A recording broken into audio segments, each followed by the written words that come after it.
एक क्लास 10 का दरख्त है। इस चैप्टर का नाम है जज्बा इश्क। इसका राइटर यानी मुसन्निफ है गुलाम हमदानी मुसाफी।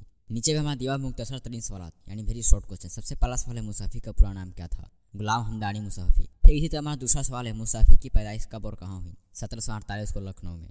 तीसरा सवाल है मुसाफी की जेर नसाब मसनवी का अनुमान बताए।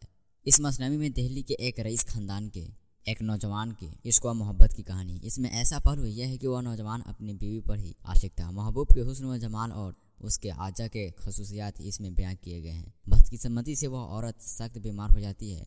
हर तरह का इलाज चला लेकिन सब ला हासिल रहा। इसी तरह साहब खामोश रहकर चंद दिनों के बाद राह मुल्क अदम हुए और अपनी आशिक को रोने और गम फराग में तड़पने के लिए छोड़ गए। नीचे में दिया मुख्तसर सवालात यानी शॉर्ट क्वेश्चन। सबसे पहला सवाल है मुसाफी की इब्तिदाई जिंदगी का मुख्तसर जायजा लीजिए। उनका असल नाम गुलाम हमदानी था और मुसाफी तखल्लुस किया करते थे। उनकी पैदाइश 1748 में अमरोहा यानी उत्तर प्रदेश में हुई। उनके वालिद अकबरपुर में रहने वाले थे। अमरोहा में इब्तिदाई तालीम हासिल की। शेरगोई का शौक इसी जमाने से था। अमरोहा से बरेली चले गए। सन ब्लॉक में अनुला तशरीफ लाए।